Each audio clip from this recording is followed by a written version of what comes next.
ব্যক্তিদের মধ্যে সবচেয়ে উত্তম ব্যক্তি হচ্ছে ওই ব্যক্তি যে নিজে কোরআন শিখলো এবং অপরকে শিক্ষা দিল। তোমাকে যে 60, 70, 100 বছর বয়স দেওয়া হয়েছিল, সে বয়সটা তুমি কোথায় কাটিয়েছো? মসজিদে না মাদ্রাসায় না নাইট ক্লাবে? এ সম্পর্কে জিজ্ঞেস করা হবে। আপনার সে অশ্লীল ভিডিওগুলি শীতের সময় ব্ল্যাঙ্কেট এবং লেপের ভিতরে যে সার্চগুলি করেছিল অশ্লীল নগ্ননারীর চিত্র এবং ভিডিওগুলি, সেগুলি দেখে আপনি অবাক হয়ে যাবেন। কিন্তু আল্লাহ তাআলা বলবেন, ইকরা কিতাবাকা, তুমি তোমার আমলনামা, তুমি তোমার রেজিস্টার তুমি নিজেই পড়ো, তুমি নিজেই যথেষ্ট হয়ে যাবে, অস্বীকার করার কোনো সুযোগ থাকবে না। এদেশের লাখো পুরুষকে ঢেল পাথর দিয়ে মেরে ফেলা উচিত যারা নিজের স্ত্রী থাকতে অন্য মহিলার সাথে জিনায় লিপ্ত হয়েছে। এদেশের লাখো মহিলাকে ইট ঢেল পাথর দিয়ে মেরে ফেলা উচিত যারা নিজের স্বামী থাকতে অন্য পর পুরুষের সাথে জিনায় লিপ্ত হয়েছে।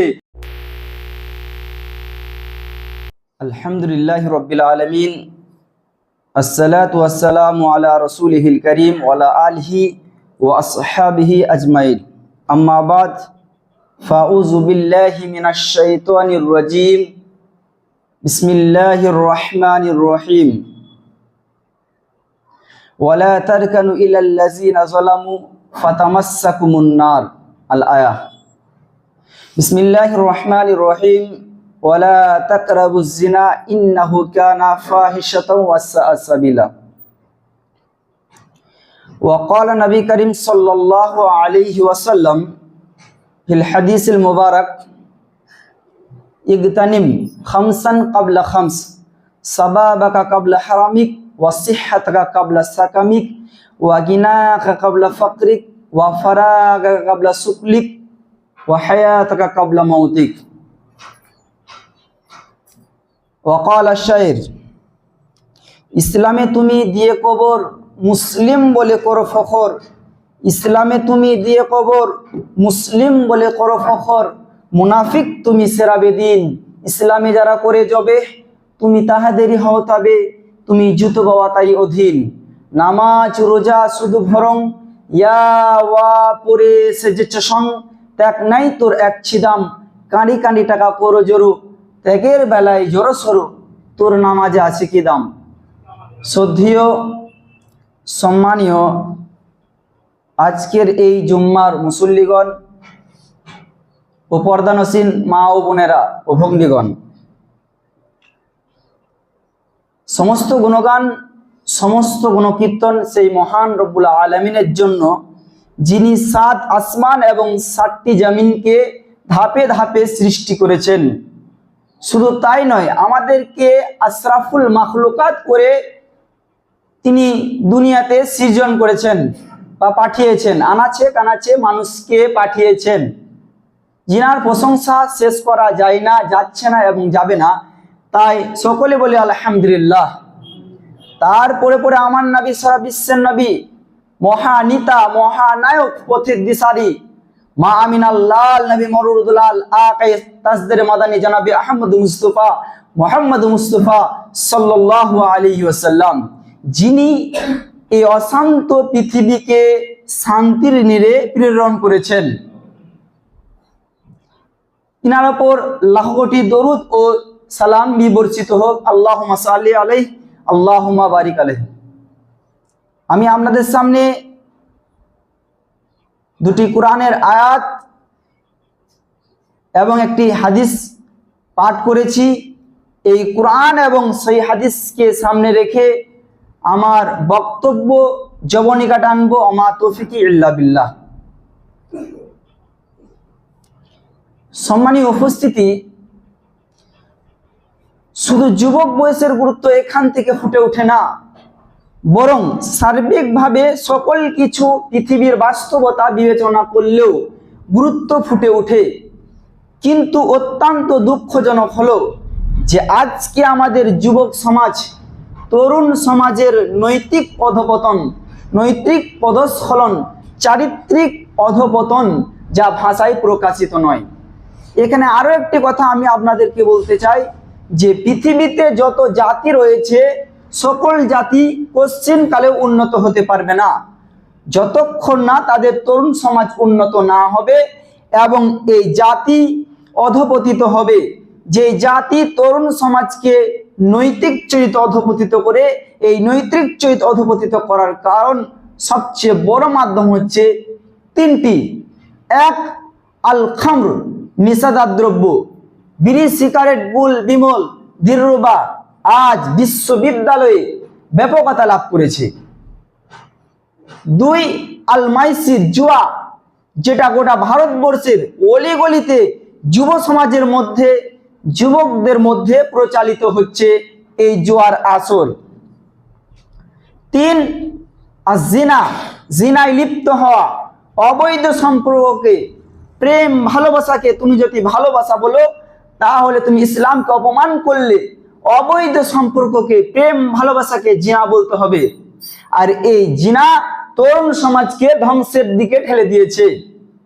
সম্মানীয় উপস্থিতি, এর ব্যাপারে মহান আল্লাহ তাআলা পবিত্র কুরআনে সূরা বানী ইসরাঈল সূরা নম্বর 17 আয়াত নম্বর 32 এর মধ্যে বলছেন, ওয়ালা তাকরাবুজ জিনা ইন্নাহু কানা ফাহিশাতাও ওয়া সাআত সাবিলা।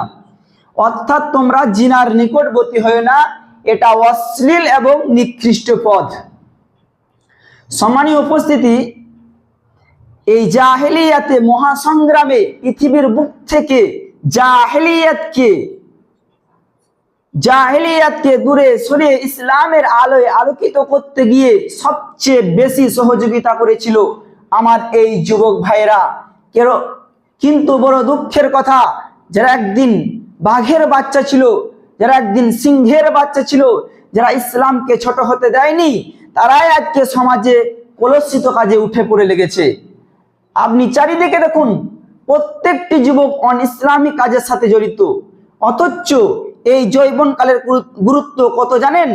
আল্লাহ রাসূল বলছেন, আস-সুনানুল কুবরা আনিন নাসাই, হাদিস নাম্বার 11832। আল্লাহ রাসূল বলছেন, ইগতানিম খামসান কাবলা খামস, এ মানুষ তোমরা 5টি জিনিসকে প্রাধান্য দাও। 5টি জিনিসের পূর্বে সর্বপ্রথম আল্লাহ রাসূল বললেন, সাবাবাকা কাবলা হারামিক, তোমার যৌবনকালটাকে তুমি গুরুত্ব দাও তোমার বৃদ্ধকাল আসার আগে আগে। তুমি এখন যুবক আছো, তোমার শরীরে এখন তক্ততাজা রক্ত চলাচল করছে, তুমি এই পৃথিবীকে শান্ত করে দিতে পারো, তুমি এই পৃথিবীর বুক থেকে অত্যাচার অনাচারকে তুমি সমূলে উৎপাটন করে দিতে পারো। এখন তুমি এই তরতাজা শরীর নিয়ে আল্লাহর ইবাদত বন্দিগিতে নিমগ্ন হতে পারো। এই জন্য তুমি যৌবনকালটা গুরুত্ব দাও। ওয়াসিহাতাকা কাবলা সাকামিক, আর তোমার সুস্থ সময়টাকে কাজে লাগাও অসুস্থ হওয়ার আগে আগে। তোমার শরীর এখন সুস্থ রয়েছে, এই সুস্থ সময়টাকে ইবাদত বন্দিগিতে কাটিয়ে দাও। ওয়াগিনাকা কাবলা ফাকরিক, আর তোমার ধনাট্যশীলকে তুমি কাজে লাগাও। তোমার হাতে এখন টাকা রয়েছে, পয়সা রয়েছে, এ টাকা পয়সা যখন রয়েছে এই সময়টাকে কাজে লাগাও। ওয়াগিনাকা কাবলা ফাকরিক, তোমার দরিদ্র হওয়ার পূর্বে পূর্বে। ওয়াফারাগাকা কাবলা শুকলিক, আর তোমার অবসর টাইমটাকে তুমি কাজে লাগাও তোমার ব্যস্ত হওয়ার পূর্বে পূর্বে। সর্বশেষ আল্লাহ রাসূল বললেন, ও হায়াতাকা কাবলা মৌতিক, আর তোমার পুরো জীবনটাকে গুরুত্ব দাও তোমার মৃত্যুকাল আসার আগে আগে। সম্মানীয় উপস্থিতি, অন্যত্র রাসূলুল্লাহ সাল্লাল্লাহু আলাইহি ওয়াসাল্লাম তিনি আরো বলেন, সুনানে তিরমিজি হাদিস নম্বর 2416, আল্লাহ রাসূল বলছেন, লা তাজুলু কাদামু ইবনে আদম ইয়াউমাল কিয়ামাতি মিন ইনদি রাব্বিহি হাত্তা ইসআলা আন খামস। আল্লাহ তাআলার কাছ থেকে কাল কিয়ামতের মাঠে কেউ পার হতে পারবে না যতক্ষণ না এই 5টি প্রশ্নের উত্তর না দেবে। প্রথম নম্বর হচ্ছে সাবাবাকা কাবলা হারামিক। প্রথম নম্বর হচ্ছে যে ব্যক্তি আল্লাহ তাআলা তাকে 100 বছর এবং 70 বছর তাকে বয়স দান করলো, সে বয়সটা তুমি কোথায় কাটিয়েছো এ সম্পর্কে জিজ্ঞাসা করা হবে। লা তাজুলু কাদামু ইবনে আদম ইয়াউমাল কিয়ামাতি মিন ইনদি রাব্বিহি হাত্তা ইসআলা আন খামস আন উমুরিহি ফিমা আফনা। তোমাকে যে 60 70 100 বছর বয়স দেওয়া হয়েছিল সে বয়সটা তুমি কোথায় কাটিয়েছো, মসজিদে না মাদ্রাসায় না নাইট ক্লাবে, এ সম্পর্কে জিজ্ঞেস করা হবে। ওয়ান শাবাবি ফি মাফলা, আর তোমার যৌবন কালটা তুমি কোথায় কাটিয়েছো এ সম্পর্কে জিজ্ঞাসিত করা হবে। সম্মানীয় উপস্থিতি অন্যত্রে রাসূলুল্লাহ সাল্লাল্লাহু আলাইহি ওয়াসাল্লাম এই যুবক ভাইদের জন্য কাল কিয়ামতের মাঠে মহা সমাধির শাস্তির দিনে, যেদিন সারা পৃথিবী তছনছ হয়ে যাবে, যেদিন সারা পৃথিবী ধূলিসাৎ হয়ে যাবে, কোথাও কেউ ছায়াটুকু পাবে না, সেই দিন আল্লাহ রাসূল বলছেন 7 শ্রেণীর ব্যক্তির জন্য আরশের ছায়া রয়েছে। তন্মধ্যে 1 নম্বর হচ্ছে সহিহ বুখারী হাদিস নাম্বার 1423। আল্লাহ রাসূল বলছেন ওয়াসাবুন নাসা ফি ইবাদাতিল্লাহ, সে সমস্ত যুবক যারা তার যৌবন কালটাকে আল্লাহর ইবাদত বন্দেগীতে কাটিয়েছে, ওই যুবক কাল কিয়ামতের মাঠে আরশের ছায়া পাবে। সম্মানীয় উপস্থিতি, হায়রে যুবক, আজকে আমাদের যুবকদের দেখে বড় আফসোস হয়, যারা ইসলামকে প্রচার ও প্রসারে নিজেদের রক্ত দিতে ভুল করেনি, নিজেদের রক্ত বিলিয়ে দিয়েছিল, তারাই আজকে অনইসলামী কার্যকলাপে, অসামাজিক কার্যকলাপে জর্জরিত হয়ে পড়েছে। আপনি চারিদিকে দেখুন, প্রত্যেকটি যুবক অনইসলামী কাজের সাথে জড়িত, অথচ এই যৌবনকালের কত গুরুত্ব জানেন? সম্মানীয় উপস্থিতি, এই তাহজিব এবং তামাদ্দুনকে ছেড়ে দিয়ে আমরা আজকে এই যুবকরা অধপতনের অতল তলে তলিয়ে যাচ্ছে, একজন প্লেয়ারের স্টাইল করছে। সম্মানীয় উপস্থিতি, এর ব্যাপারে মহান আল্লাহ তাআলা পবিত্র কোরআনে সূরা হুদ 11 আয়াত 113 এর মধ্যে বলেছেন ওয়ালা তারকানু ইলাল্লাযিনা যালামু ফাতামাসসাকুমুন নার, অর্থাৎ যারা ইসলামকে মান্যতা দেয়নি তাদের দিকে তোমরা ঢলে যেও না, তাদের স্টাইলে তোমরা পরিচালনা করতে আরম্ভ করো না, তাহলে তোমাদেরকে জাহান্নামে যেতে হবে। সম্মানীয় উপস্থিতি, বর্তমান সমাজে যুবকেরা এই যে সোশ্যাল মিডিয়ার করালোক গ্রাসে নিমজ্জিত, নিজেদেরকে বিলীন করে দিচ্ছে, নিজেদের গুরুত্বপূর্ণ তাৎপর্যপূর্ণ সময়গুলোকে বিনষ্ট করে দিচ্ছে। তাই আমি তাদেরকে উপদেশ দিতে চাই, হে যুবক ভাইরা আমার, এই যে WhatsApp, Facebook, Twitter, Instagram, Chrome, YouTube এর মাধ্যমে যে সার্চগুলি করছেন, সেই সার্চগুলি সর্বক্ষণের জন্য কেউ পর্যবেক্ষণ করছে। আপনার সে অশ্লীল ভিডিওগুলি শীতের সময় ব্ল্যাঙ্কেট এবং লেপের ভিতরে যে সার্চগুলি করেছিলেন, অশ্লীল নগ্ননারীর চিত্র এবং ভিডিওগুলি, সেগুলি দেখে আপনি অবাক হয়ে যাবেন। ইউ ক্যান ইমাজিন, আপনি কল্পনা করতে পারবেন না। আপনার সে অশ্লীল ভিডিওগুলি শীতের সময় ব্ল্যাঙ্কেট এবং লেপের ভিতরে যে সার্চগুলি করেছিল, অশ্লীল নগ্ননারীর চিত্র এবং ভিডিওগুলি, সেগুলি দেখে আপনি অবাক হয়ে যাবেন। কিন্তু আল্লাহ তাআলা বলবেন ইকরা কিতাবাকা, তুমি তোমার আমলনামা, তুমি তোমার রেজিস্টার তুমি নিজেই পড়ো, তুমি নিজেই যথেষ্ট হয়ে যাবে, অস্বীকার করার কোনো সুযোগ থাকবে না। সম্মানীয় উপস্থিতি, আমাদের যুগ থেকে, সবার জীবন থেকে, সবার সময় থেকে সবচেয়ে বড় পথ কেড়ে নেওয়ার মাধ্যম হচ্ছে এই মোবাইল। আপনি মোবাইলটা কল করার জন্য হাতে নিলেন, মনটা চলে গেল ফেসবুকের দিকে, আধা ঘন্টা 1 ঘন্টা কুড়াই করতে করতে আপনার টাইম পার হয়ে গেল। বৈজ্ঞানিকরা এইভাবে গবেষণা করে ফেসবুক তৈরি করেছে, ইনস্টাগ্রাম তৈরি করেছে, ক্রোম তৈরি করেছে, কিভাবে মানুষের আত্মাকে আকৃষ্ট করা যায়, কিভাবে মানুষের সময়গুলোকে বিনষ্ট করে দেওয়া যায়, এই সম্পর্কে তারা গবেষণা করেছে। এই জন্য লাইকের অপশন দিয়েছে, কমেন্টের অপশন দিয়েছে, শেয়ারের অপশন দিয়েছে, লাইক পাল্টে লাভ, হ্যাট, হাসির এই অপশনগুলি দিয়েছে। কিভাবে মানুষের আত্মাকে আকৃষ্ট করা যায়, কিভাবে মানুষের সময়গুলিকে নষ্ট করে দেওয়া যায়, এই জন্য তারা এই অপশনগুলি বের করেছে। সম্মানীয় উপস্থিতি, সমগ্র বিশ্বে মুসলিমদের উপর যে অত্যাচার, জুলুম এবং নির্যাতন পরিচালিত হচ্ছে, এই অত্যাচার জুলুমে আমরা যতটাই না অন্যকে দায়ী করতে চাচ্ছি, তার চেয়ে দায়ী মূলত আমরা নিজেরাই। আল্লাহ সুবহানাহু ওয়া তাআলা যাদেরকে আমাদের উপর চাপিয়ে দিয়েছেন, তাদের মূলত আল্লাহ চাপিয়ে দিয়েছেন আমাদের কর্মের ফলের কারণে। আমাদের হাত যা অর্জন করেছে, আমরা যা আমল করেছি, তার ফলশ্রুতিতে যা চাপিয়ে দিয়েছেন। এবং মুসলিমদের উপর এই চলমান অবহিত জুলুম, অত্যাচার, নির্যাতন যে স্টিম রোলার, এটার পিছনে সমস্ত কারণের উল্লেখযোগ্য, তন্মধ্যে উল্লেখযোগ্য কারণ হচ্ছে মুসলিমদের শিক্ষা থেকে সবচেয়ে দূরে সরে যাওয়া। অর্থাৎ এই দিন শিক্ষার দিন, এই দিন জ্ঞানের দিন।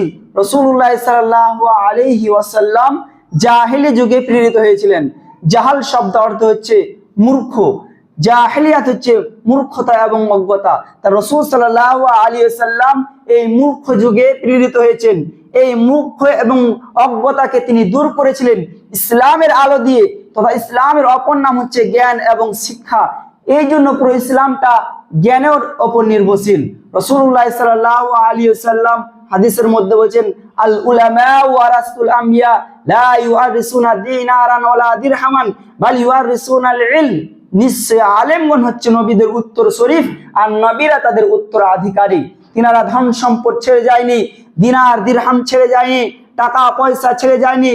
রাসূলুল্লাহ সাল্লাল্লাহু আলাইহি ওয়াসাল্লাম জ্ঞান ছেড়ে গেছেন, তথা প্রত্যেক আলেম তথা প্রত্যেক তালিবে ইলম নায়েবে রাসূল রাসূলুল্লাহ সাল্লাল্লাহু আলাইহি ওয়াসাল্লামের স্থলাভিষিদ্ধ। সভাপতি চলে গেলে যেমন সহসভাপতি হয়, আজকে এক শিক্ষক গায়েব থাকলে যেমন আরেক শিক্ষক তার বদলে প্রক্সি দেয়, ঠিক তেমনি রাসূল সাল্লাল্লাহু আলাইহি ওয়াসাল্লাম এই রিসালাতের যে আল্লাহ তাআলার কাছ থেকে যে রিসালাতের আমানত পাঠিয়েছিলেন, সেই রিসালাতের আমানত তিনি পরিপূর্ণ করে দিয়ে চলে গেছেন, কিন্তু তার স্থলাভিষিদ্ধ কিয়ামত পর্যন্ত থেকে যাবে। সম্মানীয় উপস্থিতি,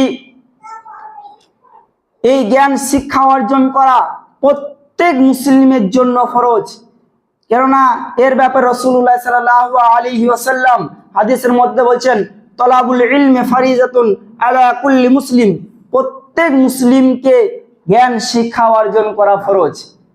কিন্তু দুঃখজনক হলো যে আজকে আমাদের যুবক সমাজ এই জ্ঞান এবং শিক্ষা থেকে সবচেয়ে দূরে সরে গেছে। সম্মানীয় উপস্থিতি, ইহুদি খ্রিস্টান তারা আজকে এই জ্ঞান এবং শিক্ষা থেকে সবচেয়ে আগিয়ে রয়েছে। সম্মানীয় উপস্থিতি, তো আপনার সন্তান যখন পৃথিবীর ফিতনার সাথে সম্পর্ক তৈরি হবে, তখন দেখবে যে পৃথিবীর মানুষ কাদেরকে বেশি সম্মান দেয়, পৃথিবীর মানুষ কাদেরকে বেশি মডেল হিসাবে মনে করে, পৃথিবীর মানুষ কাদেরকে বেশি মর্যাদা দেয়।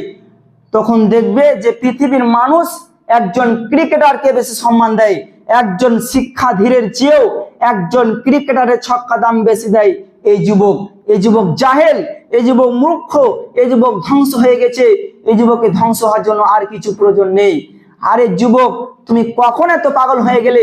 তুমি যে জুয়া নিয়ে ব্যস্ত রয়েছো, তুমি যে মদ নিয়ে ব্যস্ত রয়েছো, তুমি যে আইপিএল নিয়ে ব্যস্ত রয়েছো, তুমি যে টি-20 নিয়ে ব্যস্ত রয়েছো, তুমি যে ফুটবল বিশ্বকাপ নিয়ে ব্যস্ত রয়েছো।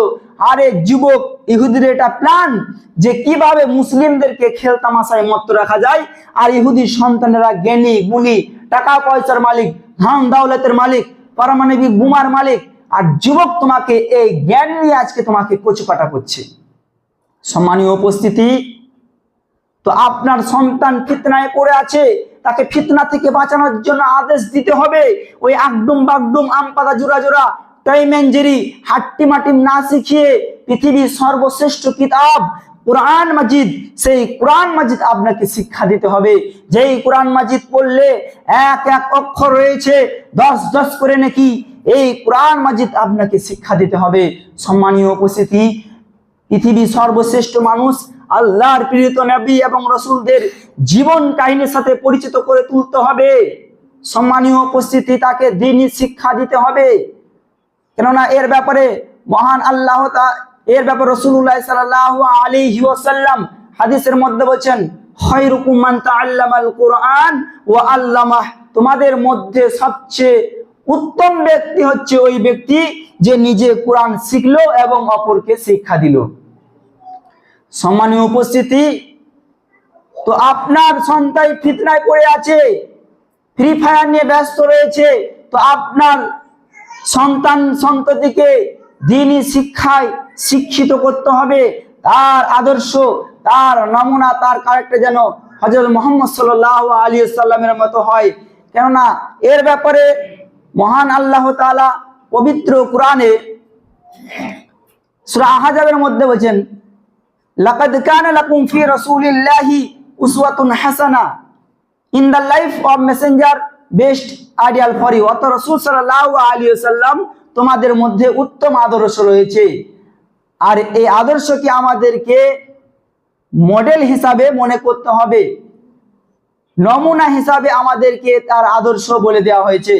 সম্মানীয় উপস্থিতি, তো যুব সমাজের আরেকটি বড় কারণ হচ্ছে, সেটা হচ্ছে জিনা, ব্যভিচার। সম্মানীয় উপস্থিতি, যেসব পাপ করলে দুনিয়াতে কঠোর শাস্তি নির্ধারণ করা হয়েছে, জিনা তার মধ্যে অন্যতম।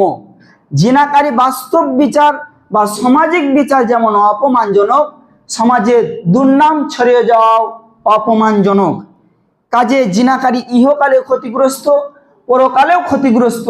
এটা এমন একটা পাপ যার মাধ্যম অনেক, যেমন হাত, পা, কান, মুখ, অন্তর, লজ্জাস্থান, এগুলির দ্বারাই মানুষ জঘন্যতম পাপ করে থাকে। আর এর ব্যাপারে মহান আল্লাহ তাআলা পবিত্র কোরআনে সূরা বানী ইসরাঈল সূরা নম্বর 17 আয়াত নম্বর 32 এর মধ্যে বলেন, ওয়ালা তাকরাবুজ জিনা ইন্নাহু কানা ফাহিশাতান ওয়া সাআ সাবিলা, অর্থাৎ তোমরা জিনার নিকটবর্তী হয়ো না, এটা অশ্লীল এবং নিকৃষ্ট পথ। সম্মানীয় উপস্থিতি, তো আল্লাহ নবী বলছেন আমার জীবনের সবচেয়ে বড় ভয় আমার উম্মত গোপন পাপে লিপ্ত হবে, এটাই আমার সবচেয়ে বড় ভয়। মোবাইলের যে গোপন পাপ হবে এটা কোনো মানুষের 10 বছর আগে জানা ছিল না। মোবাইলে আর এক নাম হচ্ছে ব্যভিচার, মোবাইলে আর এক নাম হচ্ছে জিনা, মোবাইলে আর এক নাম হচ্ছে গোপন পাপ। 20 বছর পরেও আরো কত গোপন পাপের মাধ্যম বের হবে সেটা মানুষ জানে না। কলকাতায় যুবক আছে আর যুবতী আছে লন্ডনে, দুজন ভিডিও কল করে কথা বলছে, দুজনকে দেখতে পাচ্ছে, ধীরে ধীরে পরনের কাপড় খুলছে, দুজনের মধ্যে লগ্ন হচ্ছে, আর দুজনের মধ্যে ব্যবধান হচ্ছে 5000 কিলোমিটার ব্যবধান। এটা আশ্চর্য গোপন পাপ। সম্মানীয় উপস্থিতি, মুহাম্মদ সাল্লাল্লাহু আলাইহি ওয়াসাল্লাম বললেন, আমি রাত্রে ঘুমিয়েছিলাম, জিবরাইল আমার ডান হাতে ধরলো আর মিকাইল আমার বাম হাতে ধরলো, ধরে আমাকে নিয়ে যাচ্ছিলেন। যেতে যেতে দেখলাম অনেক মানুষ ফুলে ফেপে আছে, বিশাল বিশাল আকৃতি রূপ ধারণ করে আছে, কেউ 50 হাত, কেউ 100 হাত উঁচু হয়ে আছে। এত দুর্গন্ধ, মনে হচ্ছে যে গ্রামের বাথরুম, মনে হচ্ছে যে গ্রামের শৌচাগার, মনে হচ্ছে গ্রামের টয়লেট, এত দুর্গন্ধ, এত ফুলে ফেপে আছে। তখন আমি জিবরাইলকে জিজ্ঞাসা করলাম, মান হাউলা ইয়া জিবরিল, কারা, এত কেন দুর্গন্ধ, এত কেন ফুলে ফেপে আছে? তখন জিবরাইল বললেন, এরা ওই সব ব্যক্তি যারা দুনিয়ার বুকে জিনা করত, ব্যভিচারিণী। সম্মানীয় উপস্থিতি, রাসূল সাল্লাল্লাহু আলাইহি ওয়াসাল্লাম বললেন, যেসব মহিলারা জিনায় লিপ্ত হবে ওদের লজ্জাস্থানে দুর্গন্ধে জাহান্নামে টিকতে পারবে না। অর্ধেক রাত হলে আকাশের দরজা খুলে দেওয়া হয়, যে যা চাই আল্লাহ সেটাই গ্রহণ করে, যে কোনো বিষয়ে আল্লাহর কাছে ক্ষমা প্রার্থনা করে সেটাই আল্লাহ গ্রহণ করেন। কিন্তু যার সাথে জিনার সম্পর্ক রয়েছে আল্লাহ তার কথা কখনোই কবুল করে না। আমি আপনাকে কি দিয়ে বোঝাই জিনা কত বড় অপরাধ, যেটা রাস্তাঘাটে হচ্ছে, যেটা স্কুল কলেজে হচ্ছে, যেটা বিশ্ববিদ্যালয়ে হচ্ছে, যেটা ইউনিভার্সিটিতে হচ্ছে, যেটা মানুষের কাছে কোনো পাপের কাজ নয়। একজন গাধা এবং একজন গাধী যেমন মিলতে লজ্জা বোঝে না, একজন ষাঁড় এবং একজন গাভী যেমন মিলতে লজ্জা বোঝে না, মানুষ তেমনি খোলা মাঠে জিনা করতে লজ্জা বুঝবে না। সম্মানীয় উপস্থিতি, আল্লাহ রাসূল বলছেন, ফাত্তাকুদ দুনিয়া ওয়াত্তাকুন নিসা, তোমরা দুনিয়া থেকে বেঁচে থাকো এবং নারী থেকে বেঁচে থাকো। মানুষকে অপমান করে জাহান্নামে দেওয়া হবে 4টি পদ্ধতিতে। 1, আপনার পাপ আপনাকে দেখানো হবে। 2, আপনার আমলনামা আপনাকে নিজ হাতে দেওয়া হবে এবং নিজে নিজে অপরাধী বলেছে প্রমাণ করবে। 3, এই মাটি বিচারের মাঠে টপ টপ করে কথা বলবে। পৃথিবী জন্ম থেকে নিয়ে কিয়ামত পর্যন্ত যত মানুষ এসেছে, আছে এবং আসবে, সমস্ত মানুষের কথা এই মাটি ধরে রেখেছে। এই মাটি বিচারের মাঠে টপ টপ করে কথা বলবে। 4, বিচারের মাঠে মানুষের মুখ সেলাই করে দেওয়া হবে। হাত কথা বলবে, পা কথা বলবে, হাত বলবে পা তুমি ঠিক বলেছো, আর পা বলবে হাত তুমি ঠিক বলেছো। সম্মানীয় উপস্থিতি, রাসূল সাল্লাল্লাহু আলাইহি ওয়াসাল্লাম বললেন, 3 শ্রেণীর লোক জান্নাতে যাবে না। তার মধ্যে 1 নম্বর হচ্ছে যারা পিতামাতার সাথে খারাপ ব্যবহার করলো। 2, ওই মহিলা, যে মহিলা পুরুষের কাপড় পরিধান করে জুতো সেন্টাল ব্যবহার করে। 3, দায়ুস ব্যক্তি জান্নাতে যাবে না। দায়ুসকে পরিবারে এমন পিতা হতে পারে, পরিবারে এমন মাতা হতে পারে যারা অশ্লীল ভাবে দিনের বাইরে চলে, যেটা আল্লাহর নীতিতে নেই, যেটা মুহাম্মদ সাল্লাল্লাহু আলাইহি ওয়াসাল্লামের নীতিতে নেই, অশ্লীল ভাবে তারা চলাফেরা করে। এই দায়ুস ব্যক্তি কখনোই জান্নাতে যাবে না। সম্মানীয় উপস্থিতি, যদি কোনো অবিবাহিত নারী এবং পুরুষ যদি জিনা করে তাহলে তাকে 100 বেত্রাঘাত করতে হবে এবং 1 বছরের জন্য তাকে দেশান্তর করতে হবে, দেশ থেকে বের করে দিতে হবে। আর যদি কোনো বিবাহিত নারী এবং পুরুষ যদি জিনা করে তাহলে তাকে কোমর পর্যন্ত গিরে ইট ঢেল পাথর দিয়ে মেরে ফেলতে হবে। এদেশের লাখো ভাবিকে ইট ঢেল পাথর দিয়ে মেরে ফেলা উচিত যারা তার দেওরের সাথে জিনায় লিপ্ত হয়েছে। এদেশের লাখো দুলা ভাইকে ইট ঢেল পাথর দিয়ে মেরে ফেলা উচিত যারা নিজের শালীর সাথে জিনায় লিপ্ত হয়েছে। এদেশের লাখো পুরুষকে ইট ঢেল পাথর দিয়ে মেরে ফেলা উচিত যারা নিজের স্ত্রী থাকতে অন্য মহিলার সাথে জিনায় লিপ্ত হয়েছে। এদেশের লাখো মহিলাকে ইট ঢেল পাথর দিয়ে মেরে ফেলা উচিত যারা নিজের স্বামী থাকতে অন্য পুরুষের সাথে জিনায় লিপ্ত হয়েছে। সম্মানীয় উপস্থিতি, রাসূলুল্লাহ সাল্লাল্লাহু আলাইহি ওয়াসাল্লাম হাদিসের মধ্যে বলছেন, সালাসাতু লা ইউকাল্লিমুহুমুল্লাহ ইয়াউমাল কিয়ামাতি, সালাসাতু লা ইউকাল্লিমু ইয়াউমাল কিয়ামাতি ওয়া লা ইউযাক্কিহিম ক্বালা আবু মুআবিয়াতা ওয়া লা ইয়ানজুরু ইলাইহিম ওয়া লাহুম আযাবুন আলীম সাইকুজ জানি ওয়া মালিকুল কাযযাবি ওয়া আইলু মুস্তাকবির। আবু হুরায়রা রাদিয়াল্লাহু আনহু বলেন, রাসূলুল্লাহ সাল্লাল্লাহু আলাইহি ওয়াসাল্লাম বলেছেন, তিন শ্রেণীর লোকের প্রতি আল্লাহ তাআলা কাল কিয়ামতের মাঠে কথা বলবেন না এবং অন্য বর্ণনা রয়েছে তাদের দিকে দৃষ্টি দিবেন না। তন্মধ্যে এক হচ্ছে বয়স্কপ্রাপ্ত জিনাকারী, দুই মৃত্যুর শাসক, তিন অহংকার দরিদ্র। আমি যেটা বলতে চাচ্ছিলাম সেটা হচ্ছে বয়স্কপ্রাপ্ত জিনাকারী। সম্মানীয় উপস্থিতি, পরিশেষে আল্লাহ তাআলার কাছে দোয়া করি, হে আল্লাহ গো, তুমি আমাদেরকে এই জঘন্যতম পাপ এবং এই জঘন্যতম অপরাধ থেকে তুমি দূরে রাখো, আমিন। আল্লাহুম্মা সাল্লি আলা মুহাম্মাদি ওয়া আলা আলি মুহাম্মাদ কামা সাল্লাইতা আলা ইব্রাহিম ওয়া আলা আলি ইব্রাহিম ইন্নাকা হামিদুম মাজিদ। আল্লাহুম্মা বারিক আলা মুহাম্মাদি ওয়া আলা আলি মুহাম্মাদ কামা বারাকতা আলা ইব্রাহিম ওয়া আলা আলি ইব্রাহিম ইন্নাকা হামিদুম মাজিদ। সুবহানা রাব্বিকা রাব্বিল ইজ্জাতি আম্মা ইয়াসিফুন ওয়া সালামুন আলাল মুরসালিন ওয়াল হামদুলিল্লাহি রাব্বিল আলামিন।